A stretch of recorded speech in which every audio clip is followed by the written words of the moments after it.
What's going on, you guys? Welcome to the Nick. Oh, What's not the. up? Welcome What's to the up? Dre What's up? Area Sports Show. I almost got myself confused. We are live here Sunday night to talk about the NFL draft and how the 49ers and the rest of the NFL did when it comes to the NFL draft. Now, this thing has been so hyped up to the point where I was watching it Thursday night, and it felt like I was watching like a New Year's Eve countdown. They had like performances and all this shit.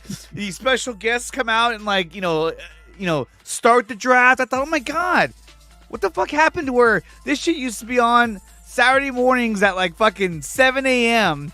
and it was the whole draft Saturday and Sunday. Now it's the first round is a big spectacle, which is kind of crazy, but nevertheless, focus definitely. Oh, Felix is already focused on Giants. Go Giants! What's up, you guys? We are going to talk about Giants in just a little bit, so stay tuned for that. That'll be at the end of the show. But first, we're going to talk about the NFL draft. Before we do that, guys, how are you guys doing? How was your weekend? And are you ready for the show? Ready to roll, man. You know me. Ready to talk about the draft. Ready to talk some Giants baseball. You know, they had a good weekend. Got that series win against the Pirates. Let's get this done. Let's do it. Yeah, man. Good weekend. Love the draft. I love the hype. I love the show that they put on. I'm all about it. I'm so stoked about it, dude. I love that shit. But yeah, no, let's talk about some Niner picks and speculate. Yeah, man. Let's see what we can get into. Get on the bandwagon, I guess, right? Now, everyone kept saying, all these heads, especially on YouTube, kept talking about how Brandon Ayuk or Deebo Samuel, Deebo should get traded. Deebo should get traded. Dude, they're in the Super Bowl window. They have like this year, maybe next year. They are not going to trade Deebo Samuel or Brandon Ayuk. And on top of that, a lot of people said, oh, well, based on who they drafted, these guys are going to replace Brandon Ayuk or Deebo Samuel. No, not at all. They're not going to replace either one of them because they are different types of receivers. And the first pick that they took with the 31st pick, Ricky Pearsall, is going to be he's a specific type of receiver. So having said that, let's take a look at the Giants' first draft pick in Ricky Pearsall. And here he is. Ricky Pearsall, he was the round one, the 31st pick of the draft. Let's get some music going for the draft. Let's do it. There we go. Yes. I don't give a fuck if we get copyright because it doesn't matter. And if it's too loud, everyone in the chat, let me know if it's too loud because sometimes it's louder on your end than it is on mine. So Ricky Pearsall was their first pick. Now this guy in his senior year at Florida, he had 65 receptions for 965 yards, 4 touchdowns. But this guy is a slot receiver and will do a lot of cool things for the Niners. Guys, what do you think about this pickup? Dre, let's start with you. Hey, in my opinion, Pearsall is a great pickup as far as wide receiver depth. He boasts high-end route running skills, great hands, a ton of toughness, both catch point and as a blocker. So I think it's a good pick. SEC, that's definitely the division you want to be getting your draft talent from. They're pretty much NFL ready at this point. So I like the pick personally. It's a little flashy.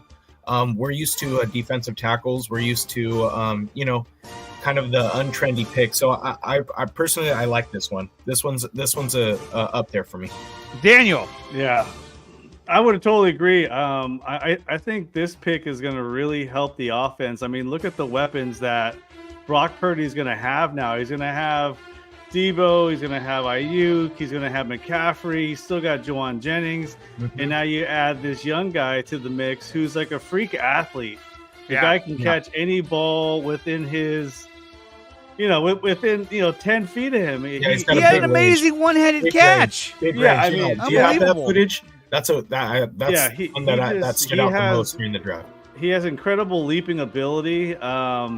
He's just a great athlete to have on the team, and he has hands, and it looks like he has a really good high IQ for football. So I think he's going to fit in really well with this Niners offense. We might not see, a whole lot of him, especially with Ayuk, McCaffrey, and Deebo.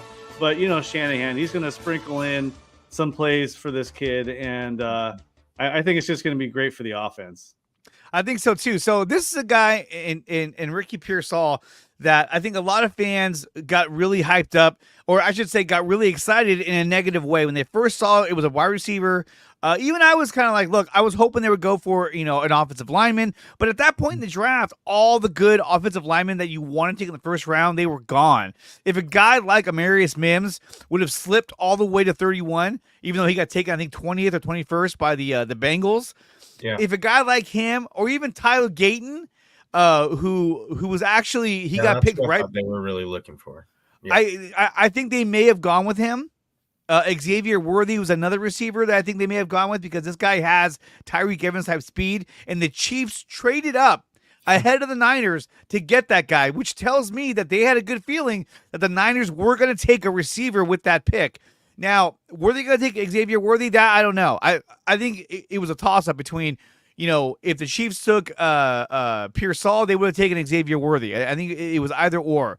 But I think the main thing they're looking for is that they want a guy who is going to be able to find that soft spot in the defense and be able to be an outlet for Brock Purdy. So when he rolls out to his left, rolls out to his right, he's going to have that shifty slot receiver that has great footwork that's going to be able to get open and get completions and move the sticks, keep the ball moving down the field. So now you're looking at third and short, he's going to be one of the main guys that's going to be catching a lot of passes on third and short.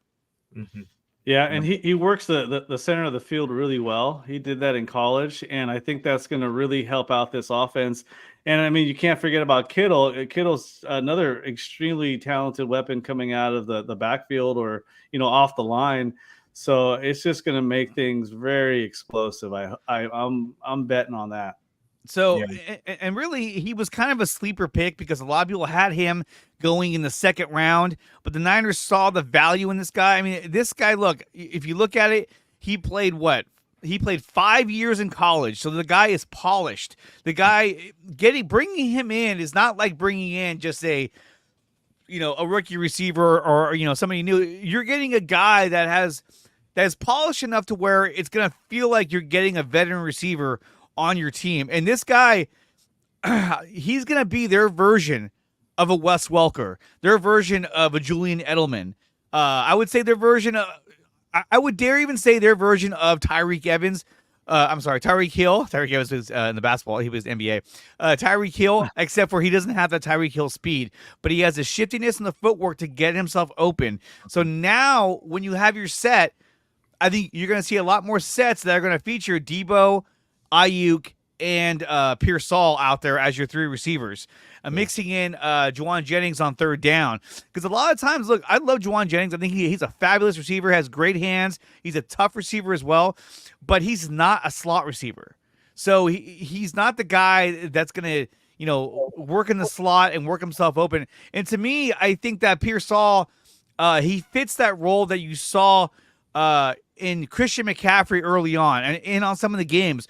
Whenever he'd fall under pressure, whenever he had to roll to his left or his right, sometimes he would dump it off to McCaffrey down the middle or in the flat. I think this is going to be another option for him and Ricky Pearsall. It's going to make our offense way more dynamic. Mm-hmm. So this right here, to me, was probably one of the biggest picks they could have gotten, because now if this guy, holds up to his reputation, this guy is going to be a guy that really accelerates their offense and gives him, Brock Purdy, more options throughout the year.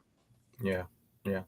No, I totally agree with you. And from what you're showing us right here in front of all of us, the 5 years in college, that tells me a high football IQ. Yeah, I feel like Kyle Shanahan is that's what he looks for in a lot of these young guys coming into the league. Can you dissect formations? Can you dissect the defense? Do you know when to break? Do you know when to cut? I think going offense, for the first round, I think says a lot, and it's adding a new dimension to the offense. Mm-hmm. I like it's the added depth to the wide receiver position. Mm-hmm. I really like this pick. I don't know, like I said, they pretty much went defense the last few years. This is more trendy. This is what they need. I think they needed an added element to their offense, and I think this will get them over the top, in my opinion. Yeah, absolutely. I think you got to make the defense, a little more honest out there, because of what we saw from Debo and Ayuk in the postseason. we really didn't have that third Oh, threat hold on. that we needed. Let me get that banner out of your face there. There we go. There we go. And then, the other thing is you got to commend the Niners because I think they stuck to their draft board.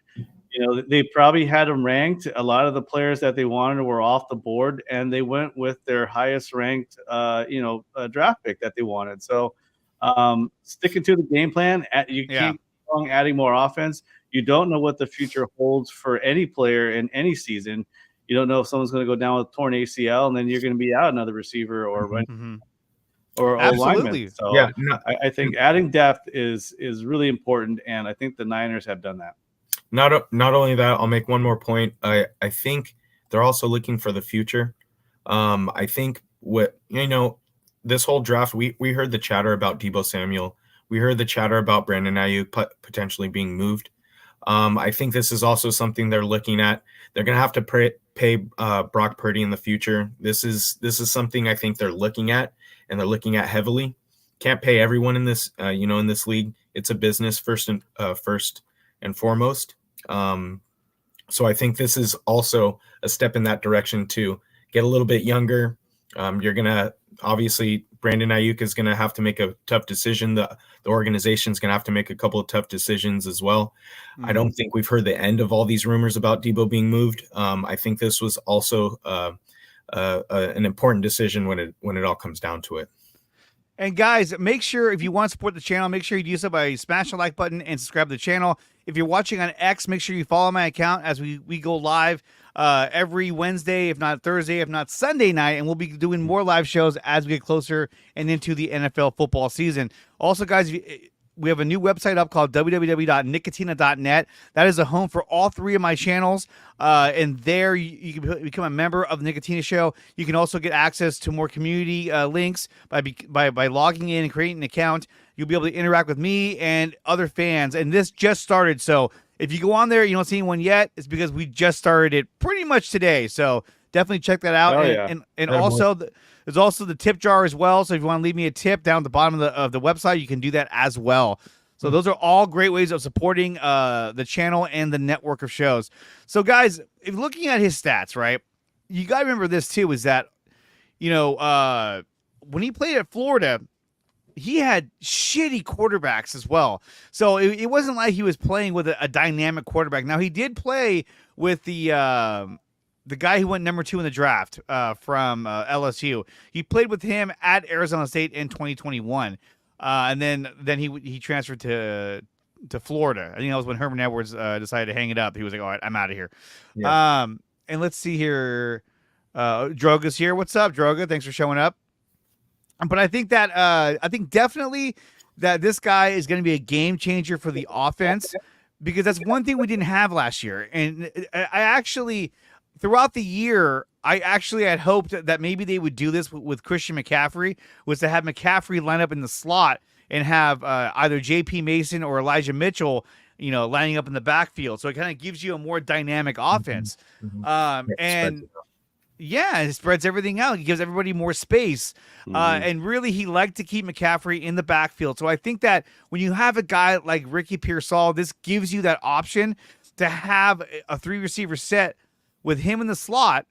And then that allows him to work his game, to find those soft spots in the middle of the field to help move the stick. So I think this is a great pickup. And this was somebody that nobody was talking about. Nobody was talking about Ricky Pearsall. Only a few people were actually talking about this guy. And I think this is just a fabulous pick. And I'm not saying it because I'm a homer, I'm just trying to be positive. No, I really do think that this is a great pick. At first, I was a little apprehensive because I wanted something on the offensive line. But there was nothing left by the time it got to their pick in the first round. The Ravens had a great draft. Fuck the Ravens. Nevermore. Hey, good to see you, Jack. Good to see you, man.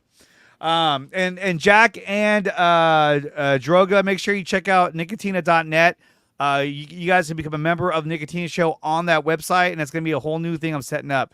But become a member on there because it's more beneficial for the entire channel to do it on there than it is on YouTube. It's crazy. Mm-hmm. Well, because YouTube takes like 30% of your profits. You know what I mean? If you do it on here, on my website, now I get 100% of that. whatever you're paying, I actually get. Yeah, it's in the banner below. It's called Nicotina.net. I just put it up, so it's gonna be a little raw in terms of content, but I'm gonna start putting more and more stuff up there. But guys, final thoughts on Ricky Pearsall. If you had to grade this pick, what would you give it? Dre, let's start with you.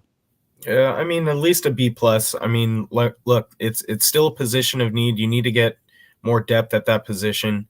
Again, with the whole discussion about potentially moving Debo, potentially moving Ayuk, it's something they had to do. They have to get younger at that position. These guys could be moving. We have such a small window. It has to happen this year. Hopefully, you can keep these boys around. You add Pearsall as another element in the offense and get it done. I think this is something that the Niners now understand. They got to keep Debo. You got to keep Ayuk. You add Pearsall. You got Christian McCaffrey. You got George Kittle. The pieces are there. Trent Williams is going to be motivated for another season. Keep the band together. Get it done. It's got to at least be a B plus for me. Yeah, definitely. Daniel? Yeah, I mean, I would say definitely, a high B. B plus is a really good grading for that draft pick. I don't think he's going to be like an AJ Brown or like a DJ Metcalf. I don't think that's the kind of player we got.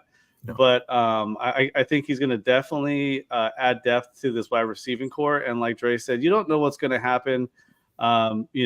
Later in the season, you don't know about trades that they're working on. Who knows? The whole talk about trading a Debo all of a sudden to the Patriots, that obviously didn't come through, because the second and third round passed. Yeah. So once that went through, okay, it's over on that speculation, all that rumor bullshit. But no, I think it's a great pickup. I love drafting offense in that first round, especially, like an offensive impact player like this guy. So, yeah, definitely B to B plus for sure. B to B plus. Yeah, I would say the same thing. I would give it a B to B plus. I think this guy is a guy that basically is going to be efficient in the Kyle Shanahan offense. This is a guy you picked up because you're trying to enhance what you already have.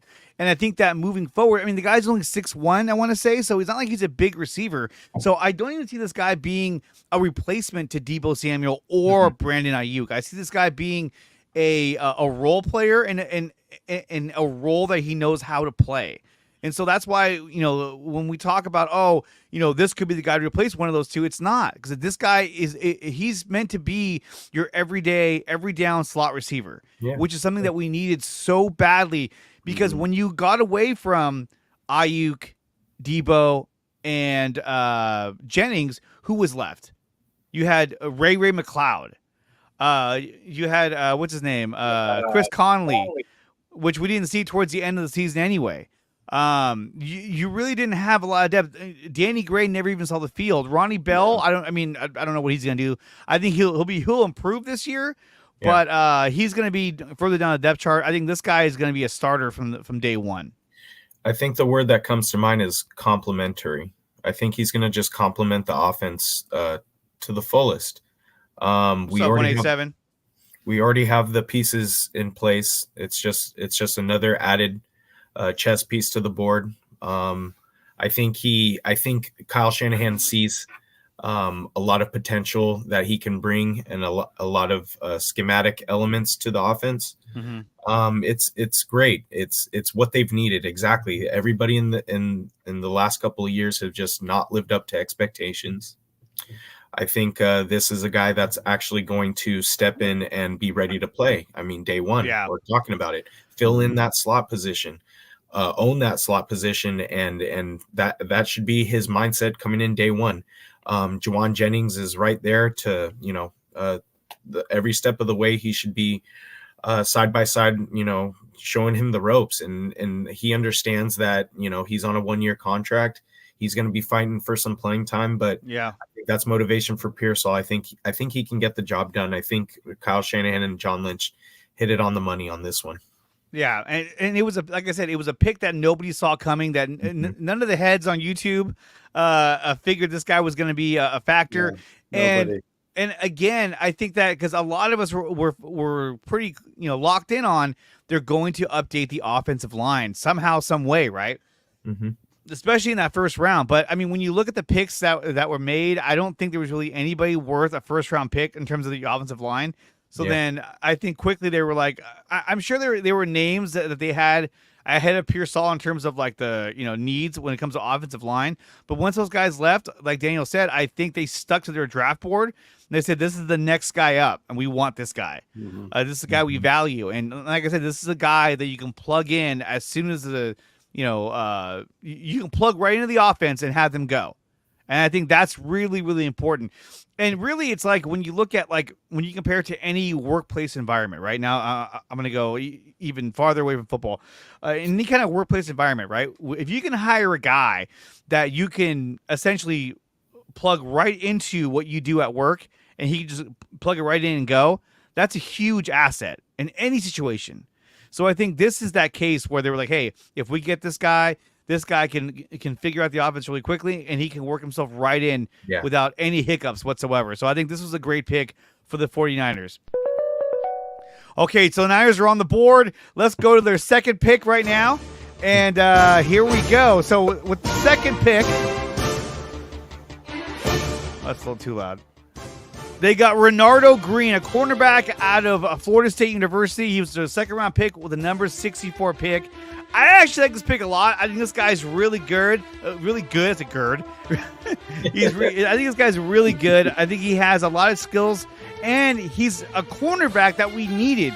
This is a guy that's going to be able to replace Ambry Thomas in that backfield, or in the secondary, I should say. Daniel, what do you think about Renardo Green?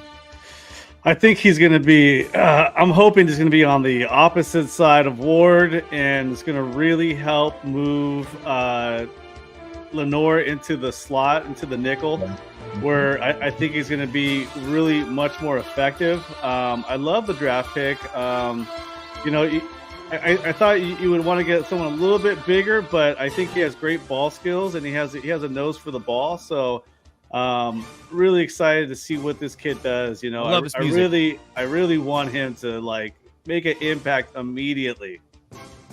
Absolutely. That's badass music. And when you look at his defensive stats, right? So he had 40. So his last year that he played, again, a fifth-year player. He plays freshman, 2 sophomore years, and then junior and senior year. Again, a guy that played a lot of college football, so that he's polished. He has experience, and again, they were looking for guys. They were not looking for guys that had huge upsides. They're looking for guys who maybe had, a smaller ceiling, but are ready to go right now. And this guy's ready to go right now. Exactly. Let me see here. He had a half a sack, which is good. I heard he's good at pressuring the quarterback as well. Good tackle. The good tackler. He had 43 tackles, 58 the year before. He had 1 INT in his last year with Florida State. But this guy's a dog, man. 32 solo tackles and 42 the year before. So, I mean, he's tackling like a madman at the corner position. And on top of that, he's good against the run as well. And honestly, anything that's an upgrade over Ambry Thomas is a good thing. Dre, what do you think? Sure. What do you think about this pick? And are you glad to see that this guy could be the replacement to Ambry Thomas? Absolutely. No, first and foremost, a position of need. You need to get more depth at the cornerback position. In my mind, the slot position is still a question mark. You think maybe he can fill in that void? We haven't had anybody in that position for the last couple of years, ever since they got rid of what's his name? I'm forgetting his name. The last slot corner we had, nickel corner. K'Wan Williams. K'Wan Williams. In my mind, that position has been K'Wan Williams. Love that guy. No, a straight up dog. That position has been null and void since his departure. So we need to get better at that spot. Maybe he comes in. You would figure a second round, a player of his caliber, ACC, Florida State. Good program. Somebody, again, pro style defense. Good. I think he steps in, makes and contributes this year. That's the expectation. Yeah, I mean, if you look at it, he had a really really good senior year. I mean, that fifth year, he had 13 pass deflections. Mm-hmm. That means he's constantly getting his hands in there to, deflect these balls. I mean, that's huge. In position. Yeah, he's just in position. He's ready to rock and roll. So, man, excited about this pick. Really want this guy to fucking pan out. Yeah. I'm going to go all Niners in the background now. Okay, Word. there we go. Finally. But no, I think this is good because that was the problem that we had with Ambry Thomas. Yes, when he first came on, he was good. You know, I mean, he was doing great early on, and then he started to kind of fall apart because teams started to pick on him because they were like, "Well, I'm not going to fuck with Diamondor Lenore. I'm not really going to fuck with Charvarius Ward. I'm going to go after this guy instead." And it started to show that, like, oh my god, he's a little bit of a liability. So hopefully, with Renato Green, he can take over that spot. I think this is now, as far as I remember, I think this is a guy that plays more of the outside corner position. But if they were able to get him to play the inside and move Lenore out to the outside, I think that'd be a benefit as well. But I feel like this guy's more of an outside corner, and you leave Lenore as your nickel, cornerback. But I think this definitely helps out. But then when you look at the other guys they got, right? They got the dude from the Lions, who's more of a special teams player.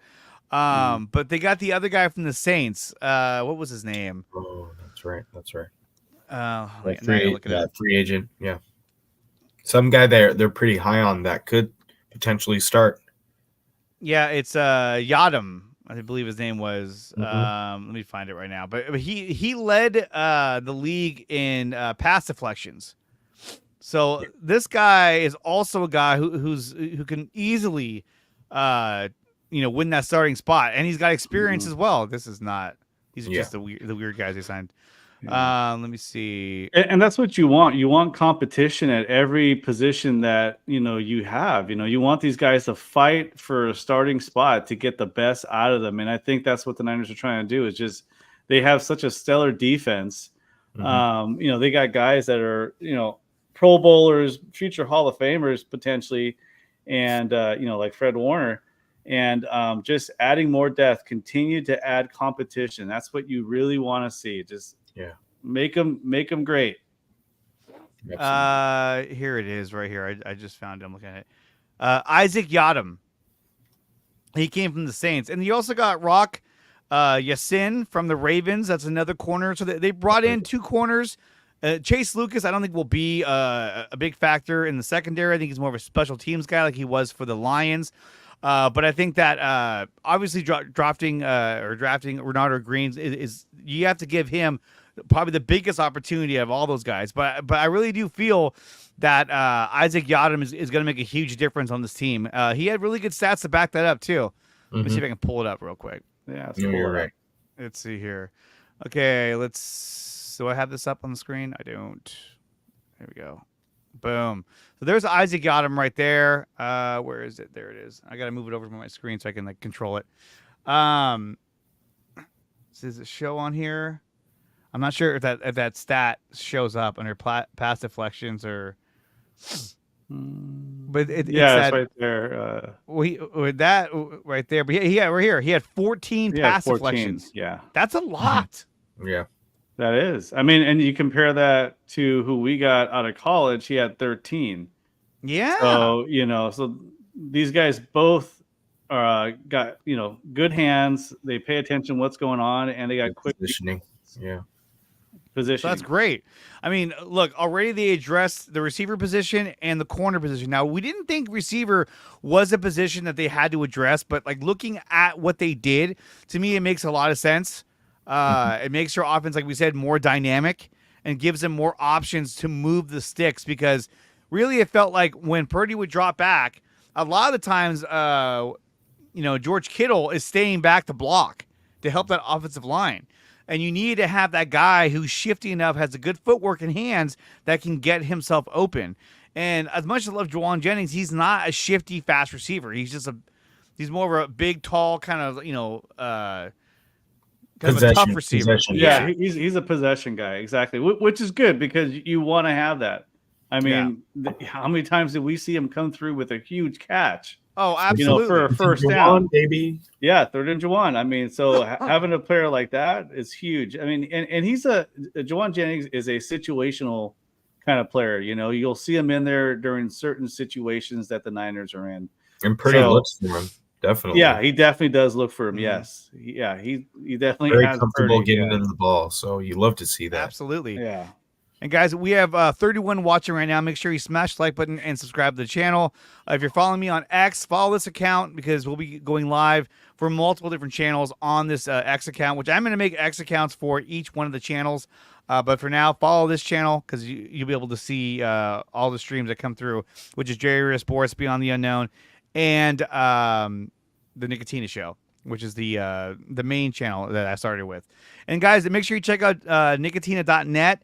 That is a new website that we just put up today.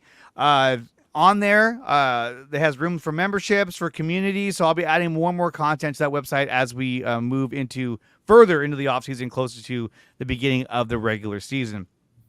So having said that, you know, did you guys hear that? What was that? There we go. There we go. There it is. We're back on the clock. So here is the next pick for the San Francisco 49ers. Let's play the music, and let's get right to it. Dominic Pooney, offensive lineman out of Kansas, third round, number 86. So they actually did get a guy for the offensive line. And as far as I understand, this guy is nasty, too. Yeah. So I'm really excited for this guy. Daniel, what do you think about Dominic Pooney? Oh, I think this guy can start. He played a lot of different positions on the O-line in college. I think he is a plug-and-play player. This is a pick that we really needed. We really needed some O-line guys. We've been talking about that on other podcasts. So I'm a huge fan of this pick. Huge fan. Dre, what do you think? No, you hit it right on the money, Daniel. I mean, this is vintage Niners. Versatility on the offensive line. Again, plug-and-play player anywhere, guard position, center. May have even had a little experience in the tackle position at one point, but this is exactly what the Niners are looking for. This fits exactly what they do on the offensive line. Big, tough, great run blocking. Can probably use a little bit of work on the pass blocking, but really like this pick, especially at this spot, third round.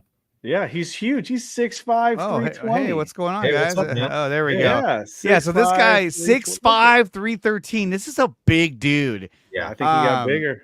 His arms, he's got a 33 and 3/8 length in his arms.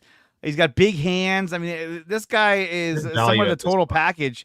Mhm. And again, this guy was a senior. He played a lot of ball already at the college level. So this guy's ready to rock, like right now.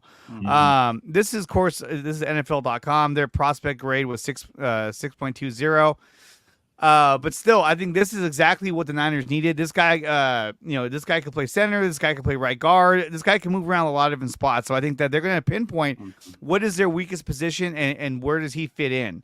Bringing back Feliciano, maybe you move John Feliciano to center, or you move Pooney to center, and then you get rid of Brendel, or because they're paying him a lot of money. They're paying Brendel quite a bit of money, and I don't think he really came through with how much they're paying him for.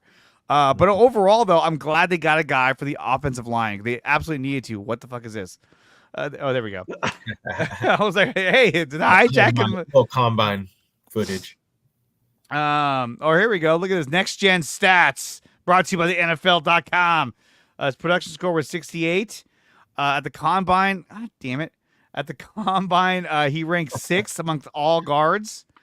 His athleticism, he ranked 11th. And in total score, he ranked 10th out of all the guards. So that's pretty good. Yeah. And here's some of his combine results. I should have got these for the other guys. Fuck. His 40-yard dash was a 5.3. 10-yard split was a 1.86. Wow. 30-inch vertical jump. That's better than I can do. His board jumped to 811. So I mean, a really good shift from this guy. I think he's really going to come through for the offensive line. I'm really excited about this guy. Yeah, absolutely. Heck yeah. So let's take a look at the rest of the draft for the 49ers. I was doing that thing down there again. Hold on. It keeps pulling up a video. I don't know why. Let me get this thing ready. Because I want you to watch it. They're like, go watch this video instead. Let's see here. So let's take a look at the rest of the draft for the Niners.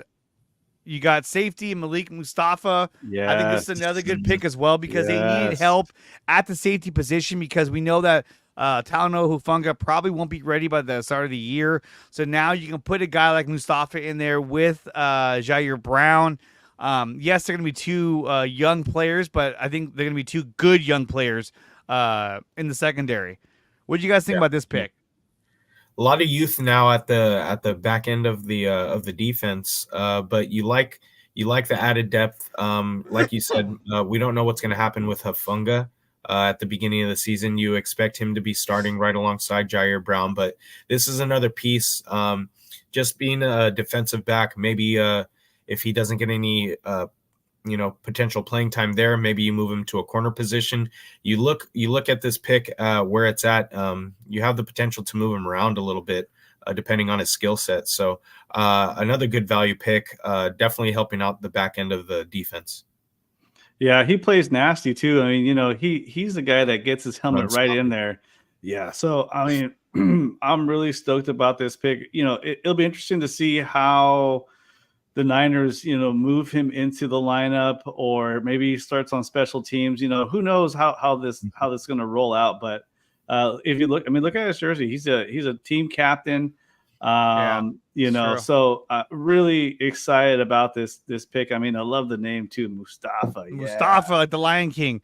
A little bit of news on Mustafa from 2021 and 2023. Mustafa played in 35 games where he recorded 175 total tackles, 15 tackles for loss for 48 yards. He had 4 sacks for 26 yards, 3 interceptions, 20 passes defended, and 4 forced fumbles and 2 fumble recoveries. This guy was a monster out there. Dude, he was definitely making a difference for Wake Forest. Holy cow. Production.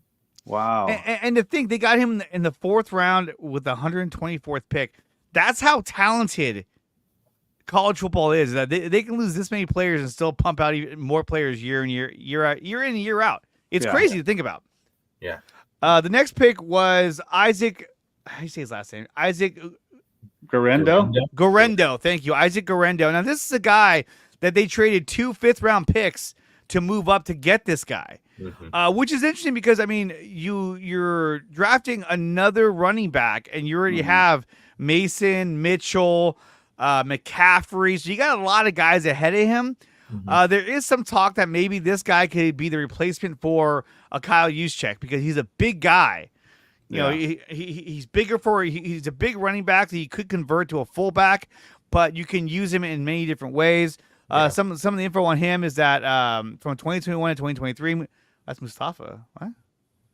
That was weird. They did it twice. Duped it. Yeah, I was like, Mustafa, but the guy has wheels though. This guy can he's run. Very fast. He's one of those guys that is one of those kind of like straight line runners, where if you get that opening, he can just gun it right through. I like adding depth to the running back because of the running back position because Elijah Mitchell is just unreliable. He really is. As a healthy runner. I mean, he's a talented runner, but that dude's always getting hurt, And with Mason, Mason runs hard, he runs well, but he just doesn't get the snaps in Kyle Shanahan's offense. So, I mean, you got to take that for what it's worth. So I think adding some depth to the backfield, it was a smart move and a nice pickup right here. Yeah.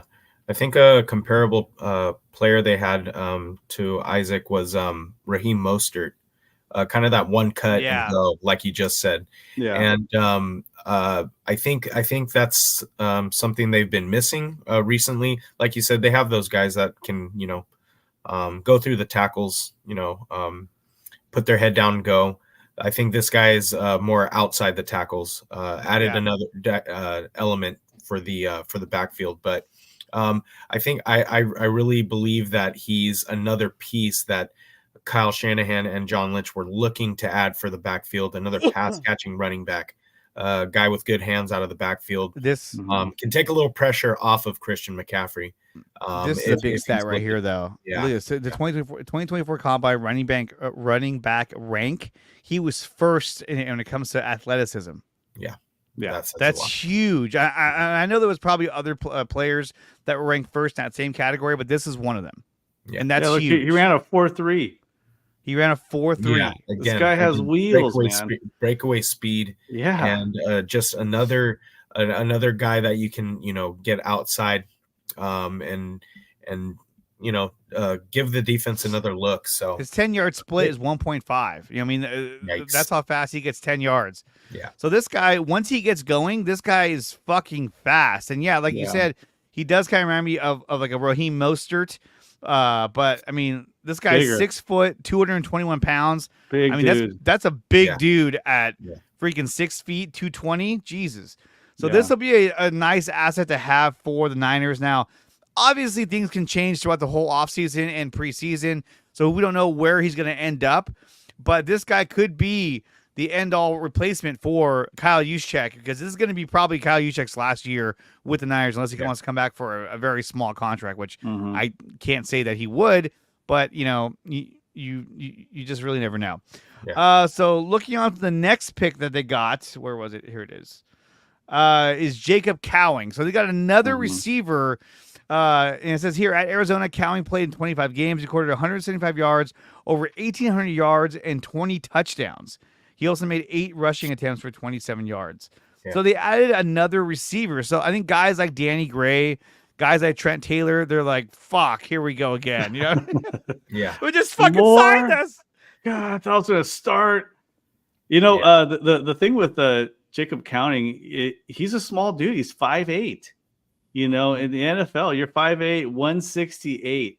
So he's a guy that's going to need, some open field to get away from you, because he's not going to run through. To get away from you. He's not going to run through people, with the ball in his hand. So it's a good pick. It's a prospect. You kind of want to see how he pans out. But the guy, he ran a 4.4, really fast. So it's gonna be interesting to see what he actually does for the team. The only thing is, this guy's 5'8". I mean, he's an inch taller than me. 168 pounds. I weigh more than him. So it's like they got a guy who's he's not a big guy. Yeah. This guy's small. Almost your average Joe. Yeah. Yeah. I mean, at that athleticism, he ranked 17, total score 17th. But he did run a 4.3, 40, and his 10-yard split's 1.5. So he's got speed, but I mean, still, he's a small guy. I'm not sure what you use him for. I mean, guys like Chris Conley, Trent Taylor? Trent Taylor, yeah. Danny Gray, they're like, fuck, now where do we go? So we'll see. And again, another guy, God damn it, another guy who's a senior. So they went for a guy who had a lot of experience as opposed to somebody who they think is going to be an up-and-coming prospect that they want to develop. No, they want to get a guy who knows what he's doing right away. And that's kind of been Kyle Shanahan's thing, is that like he only wants guys who are going to help them like right now. Yeah, he's like I don't want to deal with developing anybody right now. I just want to win.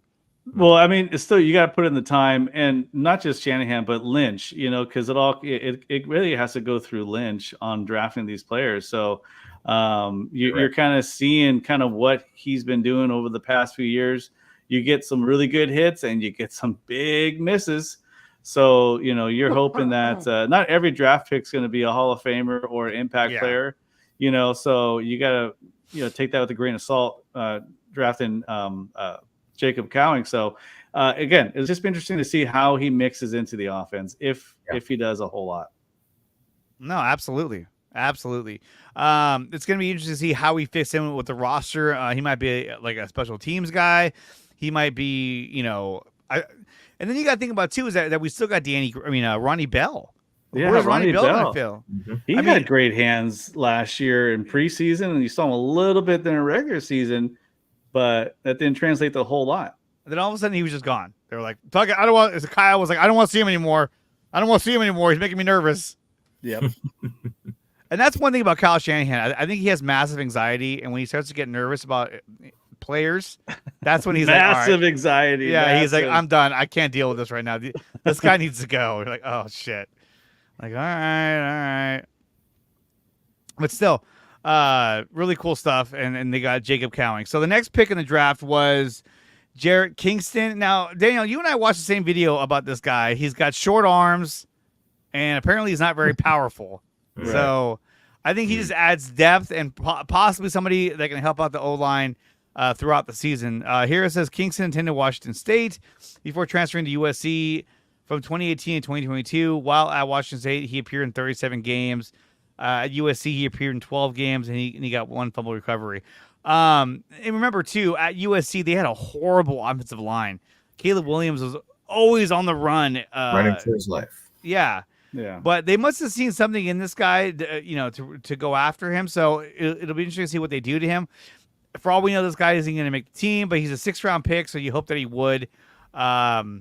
I don't know. I mean, do you guys have anything you want to say about this guy? What I will say about him, and just kind of reading up a little bit as we're going through this, he tested well at the combine and fits best in the zone-heavy schemes, which I think is a lot of what we do with our zone blocking.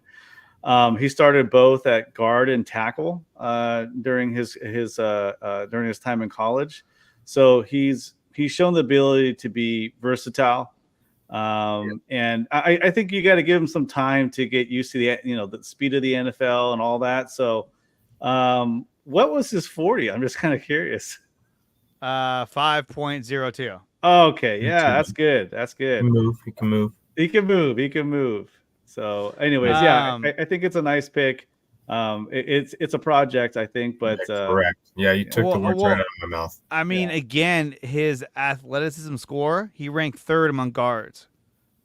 That's pretty good. He's an athletic guy, but his arm span was kind of short. So typically you want an O-lineman with big, long arms that can just grab anybody.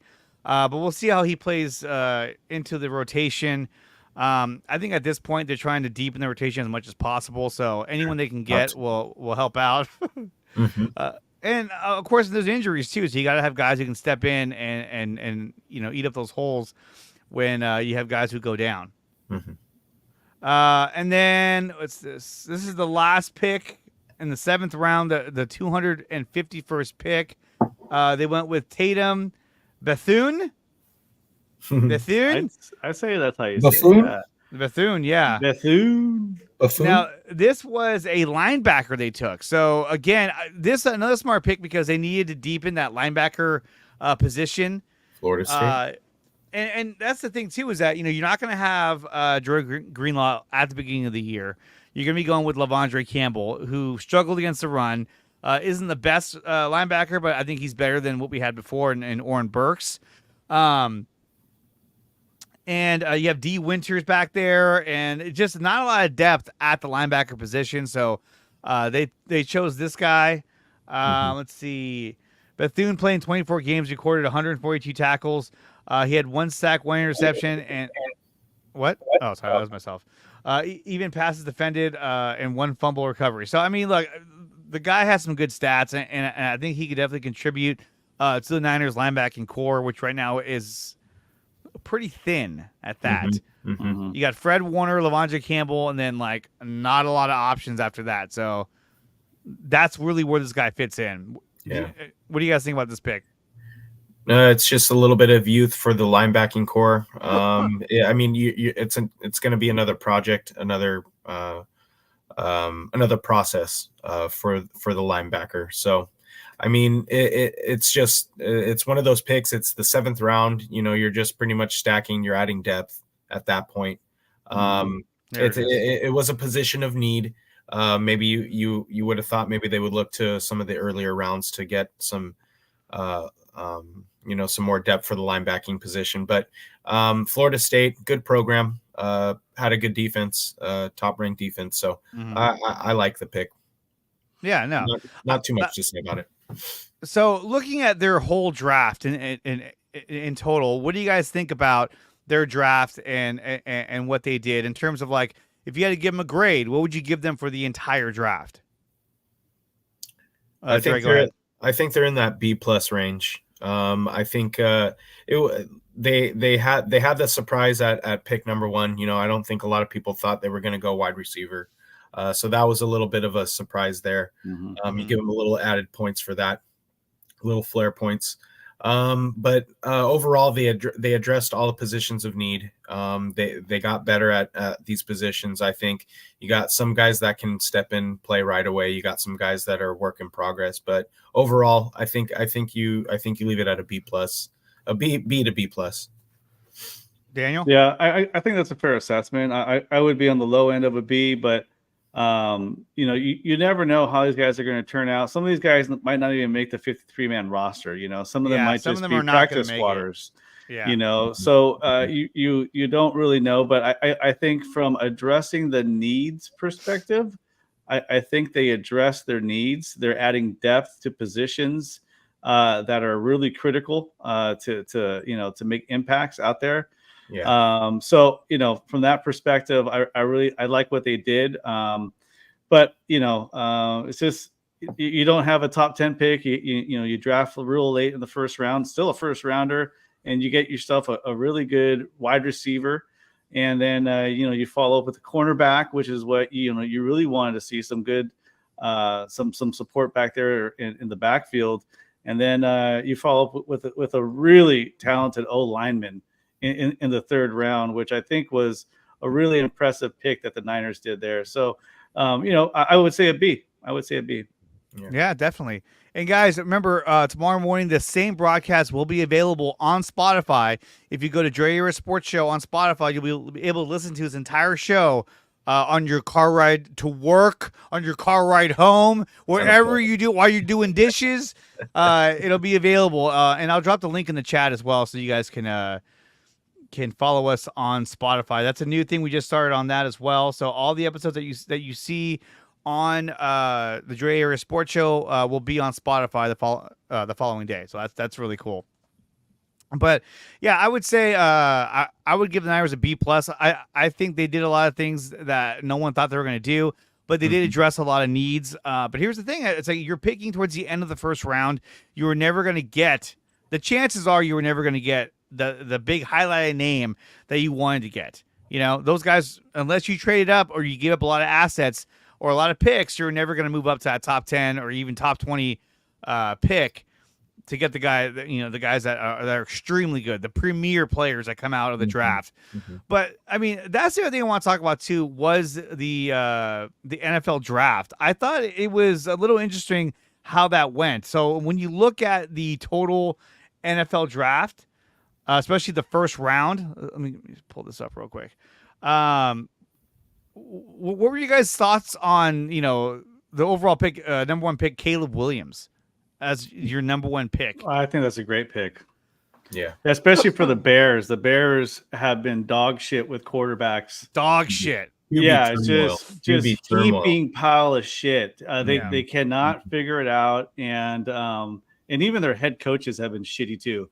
So I think Caleb Williams is going to be a really good quarterback. I think he's kind of a weird dude. I see some weird stuff on him, but just like kind of personality stuff. But if they don't hit with Caleb Williams, oh my God, they made a trade to get Mitch Trubisky. He sucked. Oh, he was horrible. Yeah. And then they drafted what was the guy they just drafted? Justin Fields, who I don't think is a terrible quarterback, but they wanted him to be like what Russell Wilson was to the Seahawks. Right. And it just wasn't going to happen because there wasn't a lot of talent. It was not in the cards. Yeah. So now they trade him away to the Pittsburgh Steelers, who have a shit ton of quarterbacks now. Don't they also have Russell Wilson? Yeah, they have Russell Wilson. Yeah. And they drafted a guy, didn't they? I believe so. I thought they did. I could be wrong. I mean, I would. I mean, I don't think they drafted. I don't know who they drafted in the first round. Who did they draft? Oh, there it is. Offensive tackle. Okay, never mind. Oh, yeah. Okay, so what was crazy was that how many quarterbacks went. You have Jaden Daniels, who went to the Commanders, so they got themselves a dynamic quarterback, which is really cool for them. He's a good quarterback. He's going to be really good. Daniels, again, New England went with Drake May. I feel like it's just another Mitch Trubisky, another Mac Jones. Mac Jones, where they're gonna be like, "Fuck." Arizona, holy shit! Did they have a draft? They have Marvin Harrison Jr. Yeah. That's a huge pickup for them. Now Kyler Murray has a premier. They got two wide receivers in the first round, didn't they? They had 2 picks. I thought they had. I don't think it was a receiver. Let me see. Did I pass it? Almost positive it was. There it is. No, they got a defensive end, Darius Robinson. So this is another guy.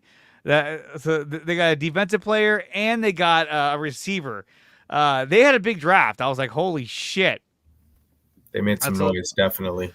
And then the Seahawks, those fuckers, they got Byron Murphy II, a defensive tackle out of Texas. This is a guy that a lot of teams were projecting to be like one of the best defensive tackles coming out of the draft. So it's like, okay, here we go.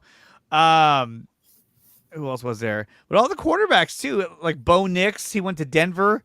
I'm a fan of Oregon Ducks football, but I don't know if Bo Nix is the answer in at Mile High.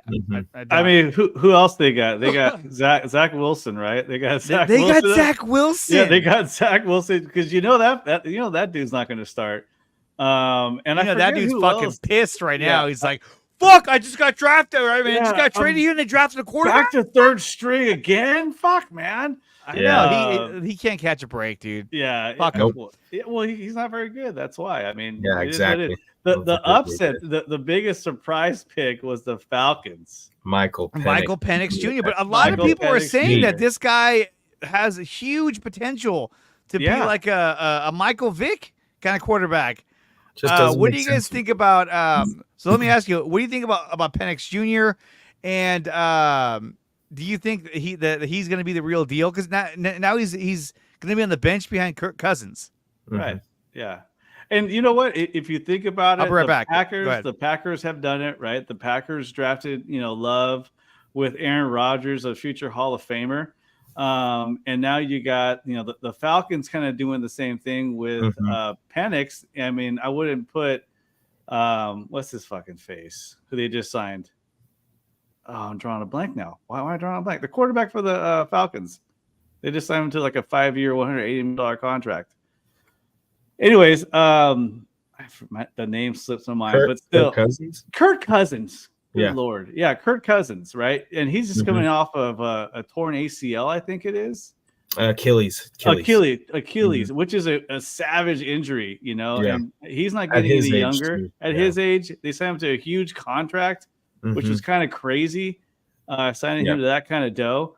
Exactly. But I think the Falcons, what they did is they've been so decimated at the quarterback position for the past few years, ever since Matt Ryan started declining and left the team, and they had Riddle, and Riddle sucked.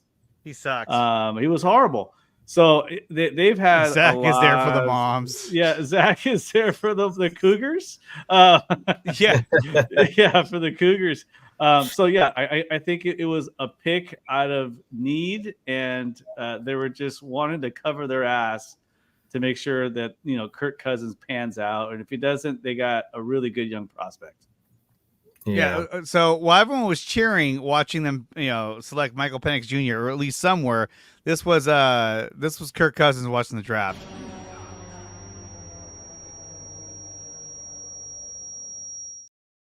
And it sucks for him because he's like, "Fuck, here we go again."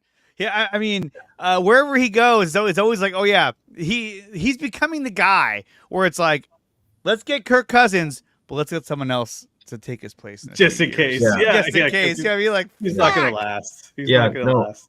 From a football standpoint, it just doesn't make sense. What message are you sending to Kirk Cousins right when you give him that contract to, in his mind, to be the next starting quarterback for your franchise, and then you go and draft Michael Penix Jr., who, in my mind, obviously could potentially be starting for another franchise had they drafted him. It just the timing doesn't make sense. The way they went about it doesn't really make sense.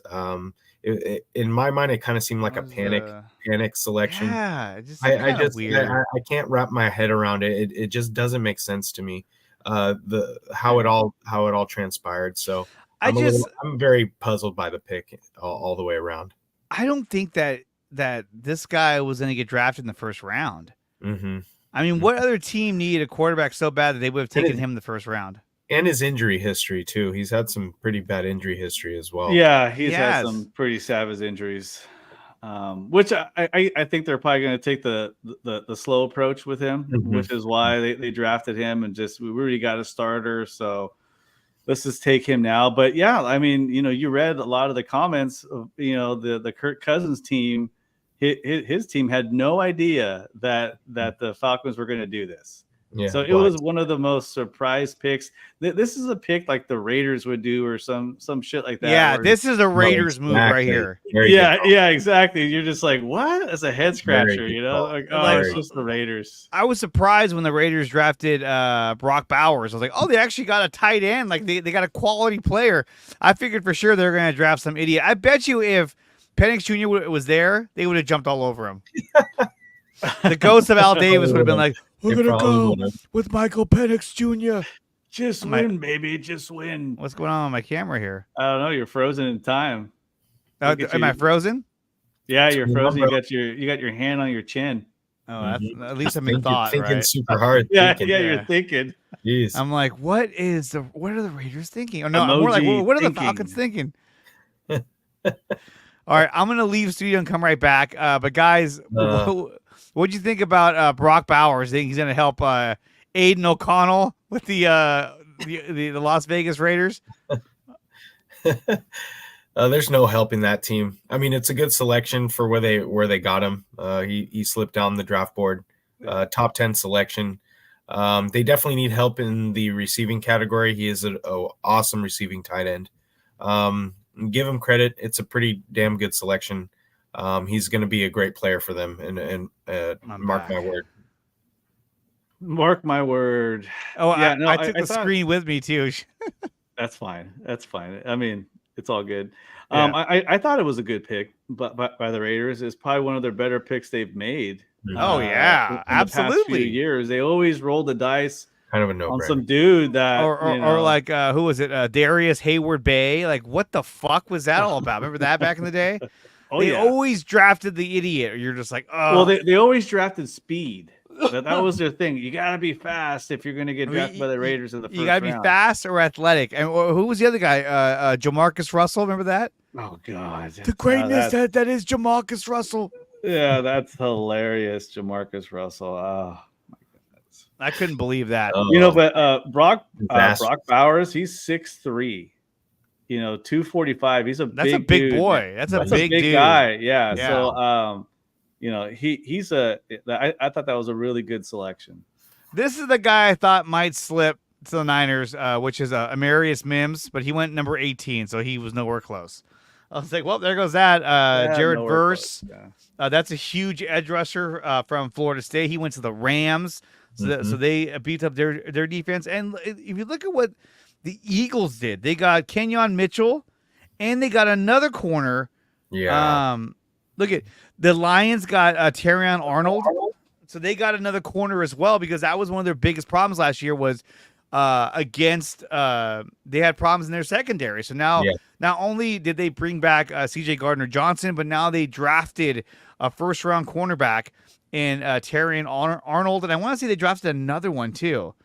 So they Ricky Pearsall, and then Xavier Legette went right after. This is the other guy. A lot of the fans thought or analysts thought that the Niners would draft is Xavier Legette, but this guy is like another version of Deebo Samuel. He's big.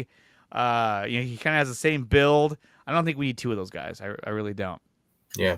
No, I don't think so either. Tyler Guyton. It was interesting seeing the Vikings select J.J. McCarthy, with the 10th pick, So I don't even know what quarterback they have on that team right now. Is it just Nick Mullins? Who? Pretty much. The Vikings, so, they needed a quarterback. And they went for JJ McCarthy. I mean, I don't know what the kid's going to do. I think that's a stretch to take him with a 10th overall pick. I wouldn't have done that. I mean, like when you have, I mean, when you look who else is out there, right? I mean, they could have shored up the offensive line. They could have got Brock Bowers. They could have got this guy Latu, who's an edge rusher. They could have got Fuaga, who's an offensive tackle. There's a lot of guys. Marius Mims. There's a lot of guys that they could have got, and they went with J.J. McCarthy, and you don't even know this is going to be the guy. To me, this is like who was the guy that got the Redskins? Howell last year. Oh, Sam Howell. He's not on Sam the team Howell. anymore. No, they traded him. Yeah, he's on the Seahawks. Yeah. But, I mean, that was an upgrade because now they got Jaden Daniels. They were like, yeah, we don't need you. Goodbye. Someone way more dynamic. Way more dynamic. That was the Nationals, the Commanders made a good move. I liked the draft of Jaden Daniels. I was like, I was like, that's how you set yourself apart. You get a guy who's athletic, dynamic. It's a game changer. I was like, dude, that's badass. I honestly, if Caleb Williams didn't exist, I think Jaden Daniels would have been the number 1 pick in the draft. If he didn't exist. For sure. If he didn't exist, or he decided he didn't want to come out. But Marvin Harrison Jr., this is going to be tough. Yeah. They got a good free, and then pretty much unguardable. And the Chargers got Joe Alt. Joe Alt's a really good young offensive lineman from Notre Dame. And Malik Neighbors out of LSU. He's a stud. That was the only that was the last guy that I thought maybe JC Latham. But once Neighbors got picked, then I knew the Niners were not going to move up. Because to me, if you're going to move up by trading a guy like Brandon Ayuk or Deebo Samuel, you have to draft a receiver to replace him. You can't just move up and be like, I'm going to take Joe Alt. Who's your other receivers? I don't know yet. We're figuring that out. No, I felt like they were going to, if they were to trade up, it would be for Malik Neighbors. Marvin Harrison, that'd be too much. They doesn't give up a lot to move up that high. Oh, yeah. We won't see a first-round pick for the next 3 years. Yeah. And then Rome Odunze, he went to the Bears, so they got themselves a receiver and a quarterback. So that's huge for them. Yeah. So overall, it was a good draft. I enjoyed watching it. I watched most of it from the soccer field because my kids were at soccer. But still, it was fun to watch. Yeah. We'll see how everything pans out. It was interesting with the Giants picking a wide receiver, which means that they're sticking with their quarterback. Yes, thank you. Who hasn't done shit. They're sticking with Danny Dimes. Yeah, he hasn't done anything, dude. Terrible decision. He's a terrible quarterback. Yeah, it's just I don't know. It was kind of weird, you know. I was just like, okay, I get it. Okay, the guy is talented, but if you look at they got a really good receiver in Malik Neighbors. But if you look at who was left, I mean, you're looking at J.J. McCarthy, Michael Penix Jr., which I don't think anyone was going to draft in the first round. Bo Nix, I don't know, thank you. Yeah. Bo, thank you. And that's it. So I think they looked at it and said, hey, who's the best player available? And that's going to be Malik Neighbors, and they took him. So to me, that was a good pickup. I thought Malik Neighbors was going to go to the Chargers. Because they just let go of all their receivers. Yeah. So I thought, they're going to draft him and have a dynamic. No, instead they went with Joe Alt, who's going to be really good. And so that gives more protection for Justin Herbert. Who's badass. I love Justin Herbert. Dude. Well, got to protect him. He's your franchise. Yeah. It's like we got to take care of this guy. Dude, that guy gets hit all year long. Harbaugh. Yeah, he's always getting hit. Did you see Harbaugh? Like he was doing like his Michigan Wolverine chant in the Chargers locker room. It's like, what the fuck are you doing, bro? You're in the NFL again. God, it's probably why he got rid of a lot of those guys. Those veteran receivers, he got rid of them. He's like, I don't want them making fun of me. I want everyone to buy in. I don't want them making fun of me. I want everyone to buy in, and then when they get sick of me, I'm just gonna leave. Yeah. Call that. Oh my God. So that does it for the draft. So overall, I think we all agree that they got a B plus for the Niners, grading their draft, and we'll see how it kind of pans out. Mm-hmm. So real quick, here's a word from our sponsor, PowerBrandSystems. If you're looking to upgrade your small business, check out PowerBrandSystems. It's one system, one software that'll bring together all of your social media interactions, all of your reviews from Google and from Facebook. It brings it all together in one platform for you to use to really navigate and control how your small business performs out in the open market. So check out PowerBrandSystems today. Where is it? Here it is. Ready to generate more leads from your website, Google, and your social channels without having to spend money on ads? Our platform provides you with an easy-to-use communication stream that sucks in free leads from your website, Google, Facebook, and Instagram, enabling you to reply and convert them into customers from your computer or from our mobile app. We'll even turn your inbound calls into text message conversations, so you'll never miss another lead again. Once you've converted a satisfied customer, you can shoot them a Google review request with a click of a button, which will explode your positive reviews and increase your position in search engines. The system will also pull new reviews from Google and Facebook right into your conversation stream, where you can read and reply. Jumpstart your business by getting started today. Hey guys, use promo code 300POWER to save up to $300 on your first purchase of Power Brand Systems. Jumpstart your small business today. So now, guys, let's switch gears a little bit, and we're going to do a little talk about the San Francisco Giants. So let's talk about the game today. So they took 2 out of 3 from the Pittsburgh Pirates, which they should have, and they won today a final of 3-2. The second run for the Pirates was scored in the 9th inning off of Camilo Doval. But overall, though, I think that the Giants, they really need to get their offense going. Yes, I mean, they scored 3 runs. That's not a lot of runs. They won the game, but they really got to get it going. And Jung Ho Lee, 1 for 4. He's kind of slowing down a little bit, but I think he's still doing, putting together some pretty good at bats. Lamont Wade Jr., he's still batting 339. This guy's killing it. I can't believe it. This is the Lamont Wade Jr. that we got back in what is that? 2019 or 2022? What was the crazy year? Yeah. Conforto, he's come completely back down to earth, and he's batting 267. He went 0 for 4 today. Chapman 1 for 4. I think this is where he's going to be at all year. 221 hitter. Soler, they dropped him down the lineup a little bit.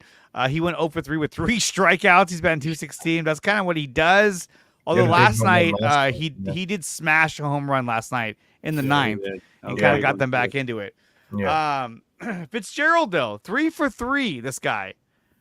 I feel like every time this guy's in the lineup, he produces. And I'm wondering if this guy, can he play right field? Because it's like, look, everyone else. Can he play right field? Yeah. Everyone else in right field isn't doing shit.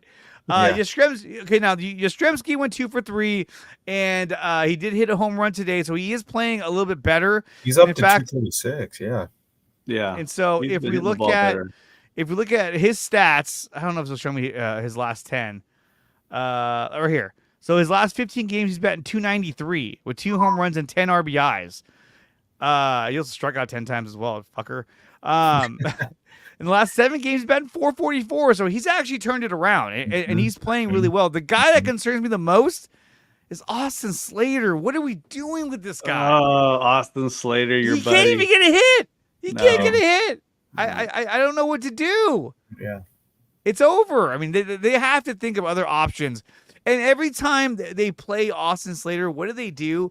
They have him lead off. And just to tell everybody, hey, I'm playing like shit. Here it comes. You know what I mean? It's like, oh my God. Here comes a strikeout or a grounder.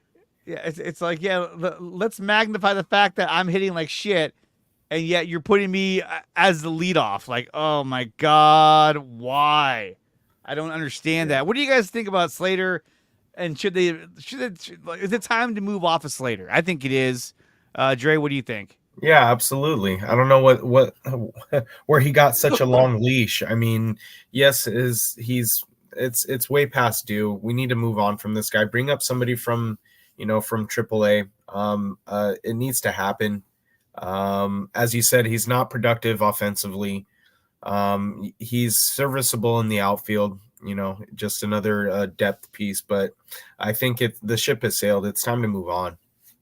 Yeah. Absolutely, Daniel. Yeah, I think he's a nice guy. That counts for anything. That counts for anything. So was a Donald Foyle. Yeah. But yeah, no, you guys are right, and I think most Giants fans see it. It looks like probably the Giants.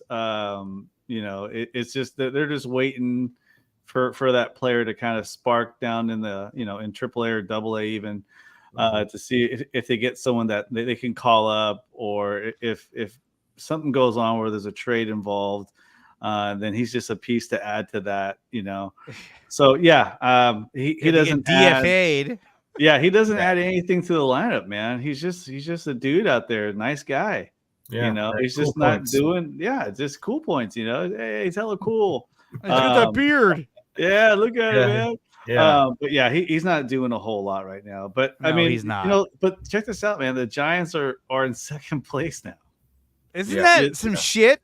Yeah. Second place. We've been talking about this, like the standings. We're only down by like a game and a half, and now we're in second place by, I believe, a game.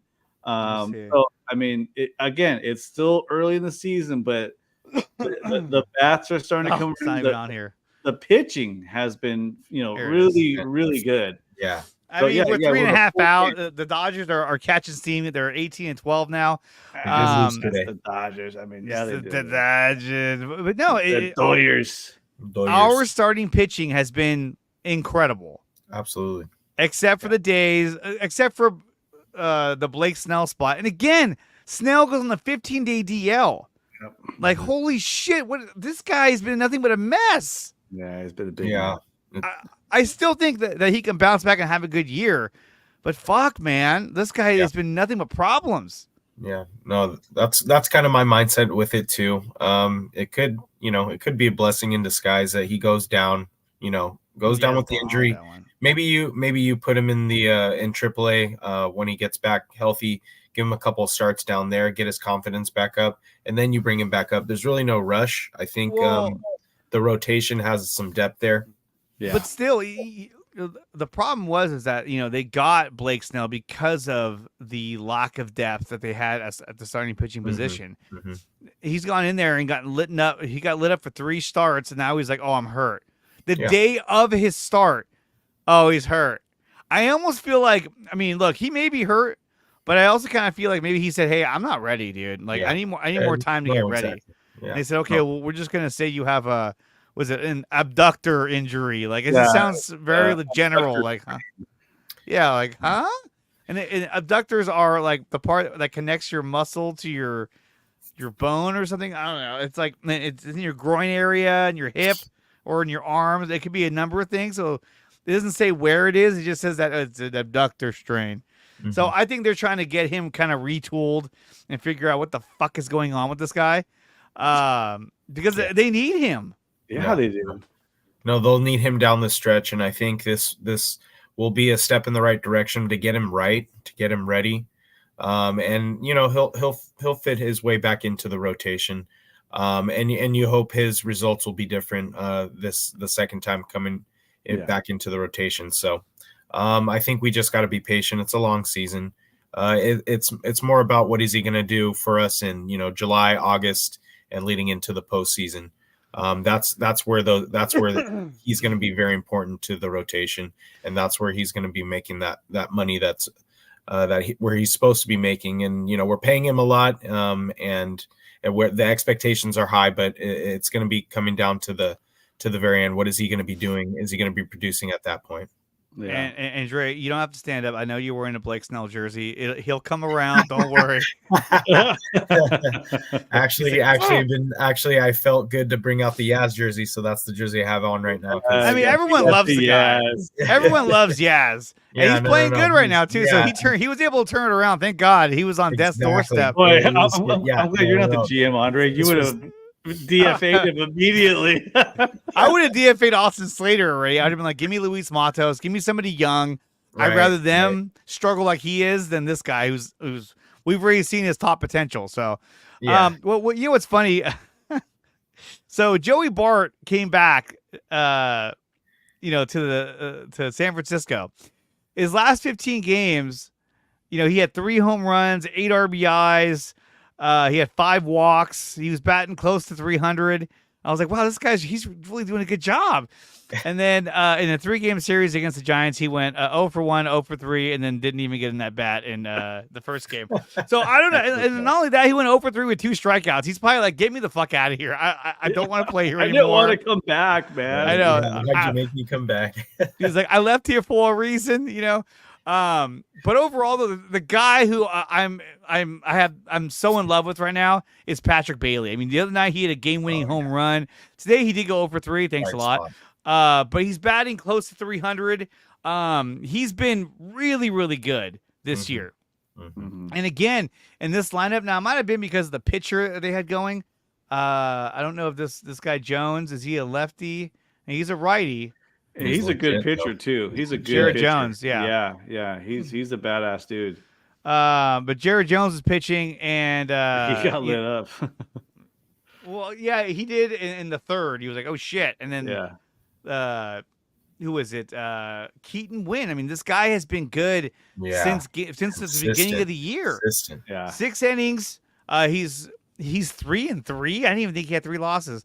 But he went 6 innings today, gave a 1 earned run, 3 hits, 1 walk, 5 strikeouts, and he's sporting a 3.18 ERA. He's been great for the Giants.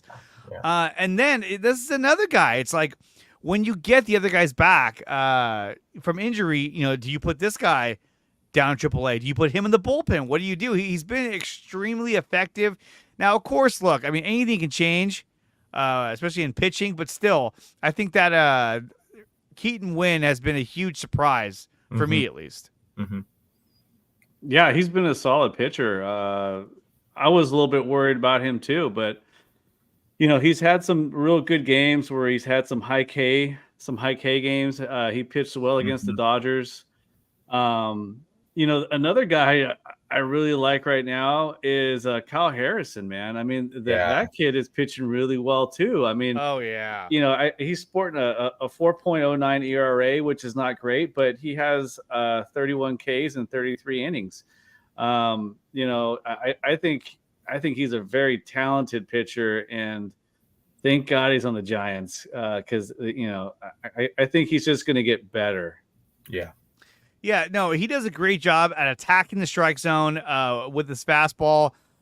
He's been very effective on the mound. Even in one of the outings where he only lasted like 4 innings, he was still effective when he was out there. I think it was against the Dodgers. He threw a shit ton of pitches. They had to pull him out early, but he was effective. He held them down. So he's been great. And when we look at his game logs, if I can find it on ESPN, Jesus. It's like to this day, if I use Yahoo, I think it's just easier. Here we go. So these are his game log. His worst game was against Arizona. We only pitched 4 innings, but he only gave up 3 earned runs, and he struck out 5. So that was still a good start for him.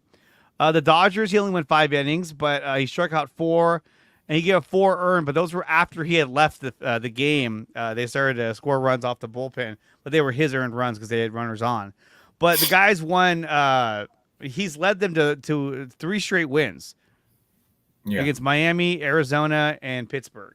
And look, against Pittsburgh, he went 6 innings. He struck out 7 with no walks. That's fucking really good. Yeah. So when you look at Kyle Harrison, and then you look at what's the other guy, Jordan Davis. Is that his name? No, Hicks. Jordan Hicks, thank you. Yeah. You guys, Jordan Hicks, he's been pitching extremely well. Yeah. I was thinking of J.D. Davis, that bum. And so you look at Kyle Harrison. Logan Webb has been dominant when he's out there. Oh yeah, he's killing it. Absolutely dominating. He's the ace. He's the ace. Yes, Blake Snell probably saw him pitch and was like, "I can't go out there anymore. Hold on, we got to figure this out. If I go out there, I'm gonna look like shit. I can't. I can't do this." Yeah, Dr. Strain. I'm a 2-time Cy Young Award winner. I'm not gonna go out there and get lit up after Logan Webb went out there and just fucking ran over. I think it was the Pirates, wasn't it? Yeah. Yeah, no. But he dominated that game. Yeah, no. Everything that's happening with the rotation right now bodes well for the Giants later on down the road. Alex Cobb, Robbie Ray don't have to necessarily rush back. They can ease their way back into the rotation. more added depth. I mean, you're going to have a lot of options, and you're going to have to make some tough decisions on who you're going to send back down, like you said earlier. But this is a good problem to have, in my opinion. This is something you can never have too much pitching, especially as long as this season is. This bodes well, extremely well. The Giants have an extremely good problem right now, and it's never too good to say that you can't have too many pitchers. So I think it just allows them to be very flexible as the season progresses. What the hell? I'm trying to open Logan Webb, but it's not doing it. It's not doing it. That was weird. Well, he's having a good season. He has a 2.33 ERA. Yeah. You know, he doesn't have a high K rate. He got he has 26 Ks in 38 innings. Yeah. But that ERA keeping it low. Right there. A lot of those losses is alluded to not getting that run support, which we've talked about, the offense being very inconsistent. So I mean, these guys are not getting, shelled when they come out. You don't see that happening. You haven't seen it yet. I know it's still early in the season. Every pitcher has that one game where they just can't locate, and the other team just happens to take advantage of them on that day. But I mean, all their starters are giving them great innings. They're being very efficient. Throwing strikes, getting a lot of swing and misses. So, I mean, pretty much an A+ for the month of April from the starting rotation. Yeah, absolutely. They've been the one that's holding the team together.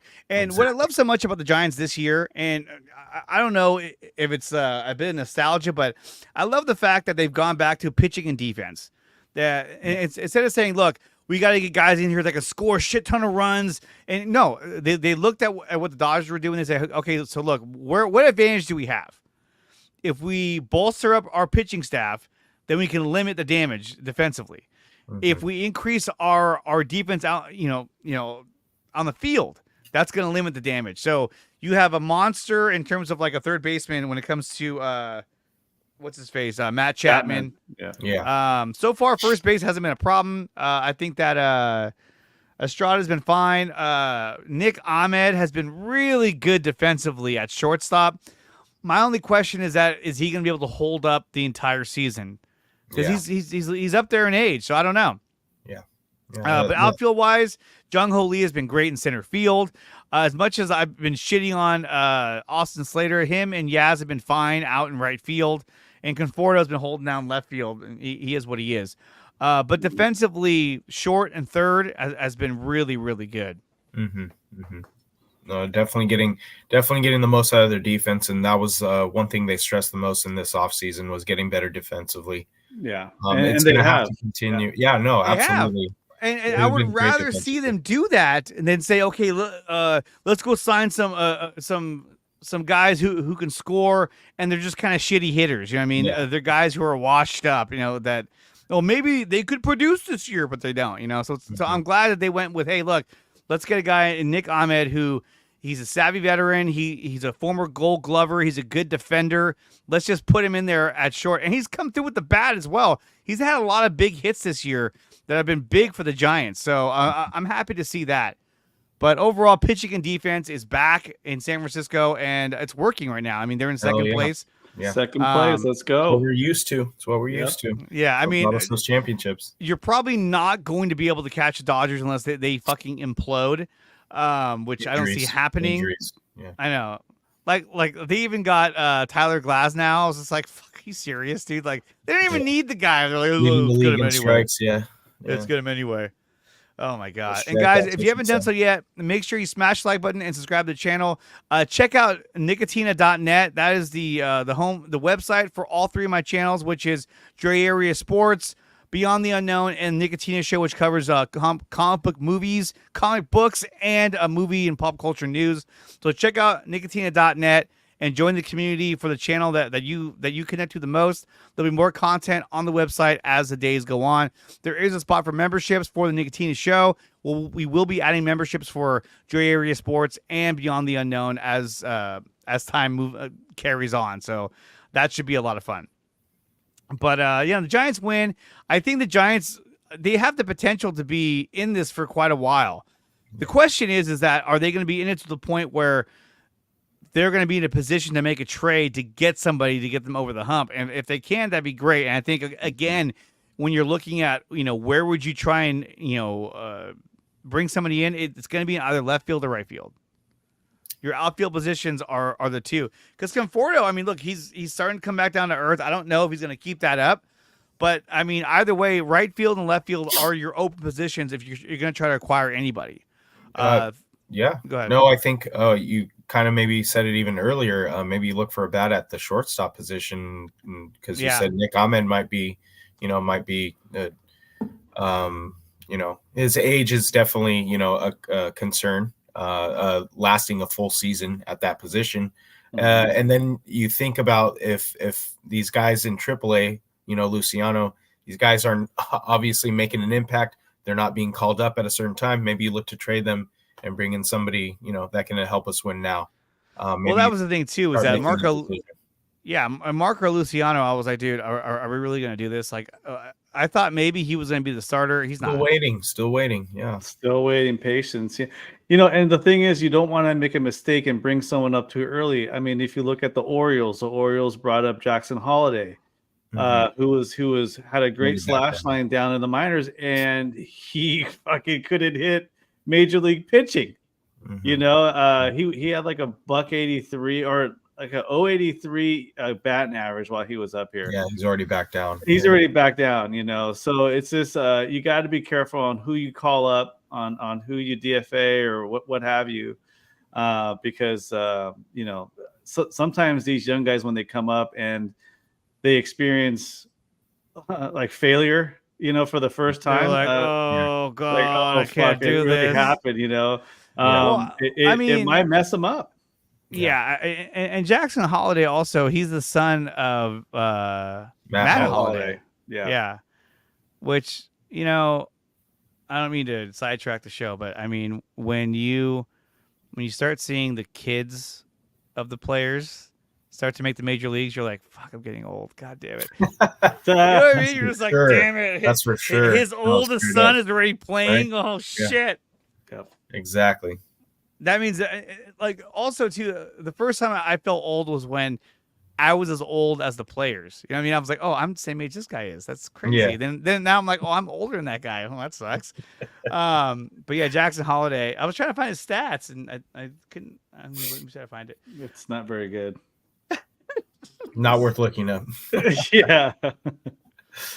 I think one of the issues with our shortstop is he doesn't have any pop.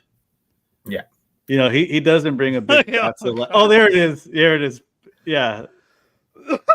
Okay, so one ribby, I was off a little bit. Yeah, he got one ribby. Oh, this poor kid. Yikes. God damn. He's only 20 years old. Boy, he struggled bad up here. Really bad. Oh, anyway. But those Orioles, they're loaded with talent, man. Yeah, they are. The Orioles? Orioles, they got arms, they got bats. I mean, yeah, they're going to be good for years. They'll be all right. They'll be fine. I mean, they were in the freaking NLCS last year, weren't they? Or the NLDS or the ALDS, that is. Yeah, exactly. Yeah.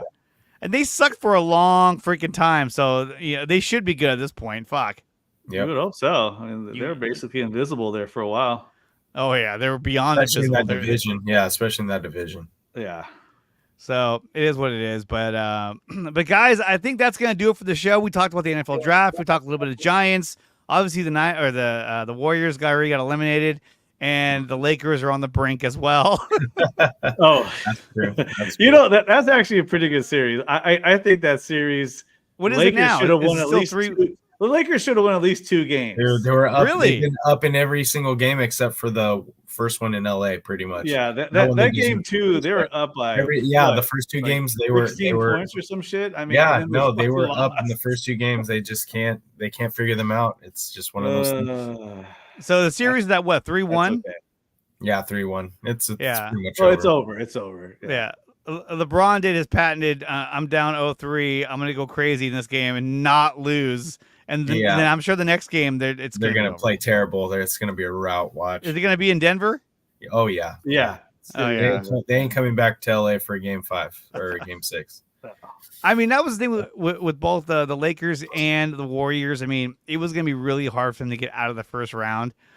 These teams are so stacked. I mean, look at the Suns. Yeah, you they got just Bradley got Beal. You Well, got Kevin Durant. And what's the other guy's name? Devin Booker. Yeah, Booker. Yeah, Booker. And they got smashed. And they got swept, didn't they? Not even close. Yeah, It wasn't even close. It was like, oh my. Kevin Durant. I love Kevin Durant, but he's a fucking idiot. He should have never have left the Warriors. He's been chasing rings ever since that whole series. Yeah, he's been chasing rings ever since he decided to go venture away from the Warriors, and he has failed at every stop. And at this point, I don't think he's ever going to come back because like Draymond's like talking shit to him. But I'm telling you right now, as much as you guys hate this, going into this offseason, I think the Warriors are going to go after LeBron James. No. Yes. That's a thumbs down right there. Surprised. No. Wouldn't be surprised. You wouldn't want it. Hell no. I would have a hard time watching it. Why? Because he's one of the greatest players ever played. Well, I mean, come on. Yeah, if you're strictly talking from a basketball standpoint, I mean, how could you not want to see LeBron and Steph do their thing? They would be dominant. I just don't like it. I mean, the only team that brought, he had like really good talent. I mean, he's been productive everywhere he's been. Don't get me wrong. LeBron James is one of the greatest basketball players that we have ever seen, right? Yeah. He's definitely up there in the top 10 for sure, right? But I just think there's too much baggage when it comes to him and all of his antics and bullshit. See, that's bullshit right there. That would be great.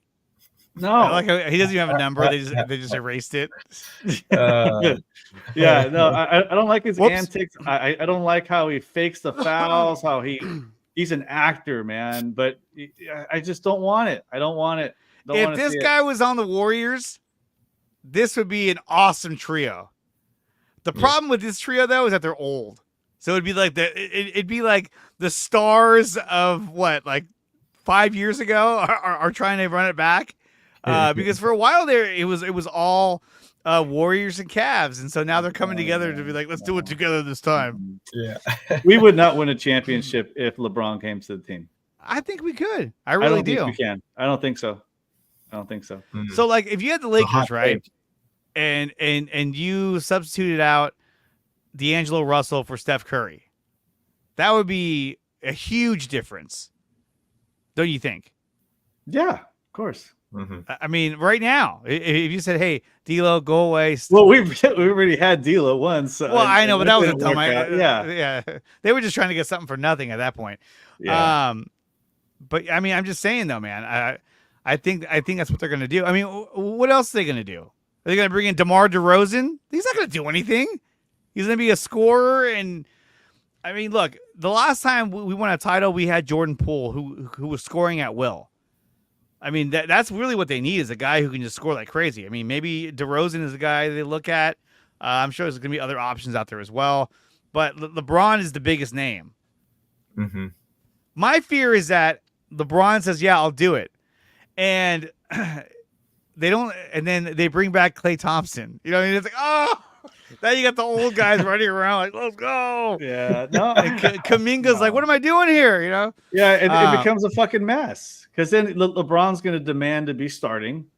Well, right? You have to start LeBron. You have to start LeBron. Yeah, he can't come off the bench. We got young talent on the team. You have to continue to develop. You cannot pause their development because of fucking LeBron James and his desire to win another championship. No. I think you only do that if and you can get out of a championship. You're not going to win one with LeBron. Sorry, not going to happen. Imagine a lineup with LeBron, Draymond Green, Wiggins, Kuminga, and Steph Curry. You know what? It's a bunch of frustrated players. That's what's going to happen. Think about the length they would have. I mean, like defensively and rebounds, it'd be huge. Yeah. Knowing Joe Lacob, I think he's going to be like, I want to make a splash. Let's get LeBron in here. Oh, no. They can't get Durant. He's under contract. And they're not going to trade for the guy. You have to bring one superstar. I'll tell you what. If they want to compete next year for a title, they got to bring in a superstar. And I don't know who that superstar is, but I know that he's going to be a free agent. There was some talk I read about the Jazz. Who's the Jazz? Their center. I can't even pronounce his Rudy fucking Gobert. name. No, Rudy he's Gobert. on. He's Man, on. he's no. on the Timberwolves, I know that's right. Huh? It's like I forget his name, but the dude is really good. He's like 6'10". He can shoot a three. He can shoot threes. I forget. He's a young player too. Is it the cosmonaut? No, that's not him then. No, it ain't the cosmonaut, man. But he is European. Well, check this out. Okay, he's so a guy that might be able to. Oh, is it Markkinen? Yeah. That's the dude. Yeah. Markkinen. Yeah. Okay, yeah. No, that guy's badass. Okay, so He you is. look at the NBA free agents. This is courtesy of Sport Track. You got LeBron James, you got Paul George, Klay Thompson, Tobias Harris, no. James Harden, no. Oh hell no. Pascal Siakam, no. Gordon Hayward, no. Oh, no Kyle way. Lowry, no. Oh no. DeMar DeRozan, maybe. Buddy Hield, no. Bruce Brown, no. Lonzo Ball, fuck no. Evan Fournier, no, thank you. D'Lo, It just looks like there's not a lot of free Anunoby. agency out there. You know, There's nobody. Gary Trent you're gonna have Jr., to make a trade. Make a fucking Markelle trade. Fultz. You gotta make a trade. There's nobody. No, There's you don't. nobody out there. Doug McDermott, who gives a Doug fuck? That guy's been playing for a minute now. Yeah, no, I wouldn't give him the time of day. I mean, you know, he's in the NBA. That's great, but still, James there's nobody Harden. on here. LeBron James is the only one that you're like, hey, wait a minute, that kind of makes sense. And if you get rid of Andrew Wiggins, that frees up a lot of cap space. Not to mention Klay Thompson, fucking, he was making $37 million to fucking go 0 for whatever with 0 points in the playing game. That was like, are you fucking kidding me? Yeah. After that great month or second half of the season he laid a fucking goose egg in the playing game. I was like, are you fucking kidding me? You know what's going to be badass is the USA team. They're bringing in some ballers on that squad. It's everybody. It's everybody. Yeah, I mean Curry's playing. Yes. Yeah. Curry's Let me fucking see. badass. Let me see USA basketball roster. Here we go. Let's take a look at that real quick before we start to wrap things up. What's this? Is this it? Let me pull this up. Okay, so here's an article about it. So just give me. I just want a fucking lineup. Okay, well, it's in a tweet. Close. Okay, so Jesus Christ, you have LeBron James, Steph Curry, Kevin Durant, Jason Tatum, Anthony Davis, Joel Embiid, Devin Booker, Tyrese Halliburton. I'm telling you, it's everybody. Bam Adebayo, Anthony Edwards, Drew Holiday, and Kawhi Leonard. Yes. Jesus Christ.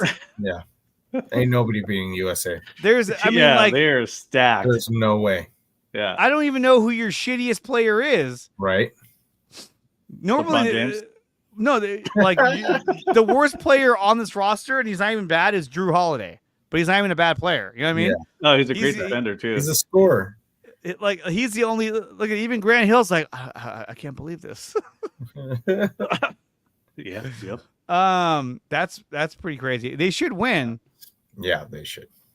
It's if they're healthy. I mean, you know, Kawhi has been an injury bug for many years now. And he's probably like right when it starts, he'll be like, "Oh, I'm hurt. I'm out." Like, "Oh, you fucker! God damn it! God damn it!" Well, guys, that's going to do it for the show. I want to thank both Dre and Daniel again for coming on here and delivering another fire show.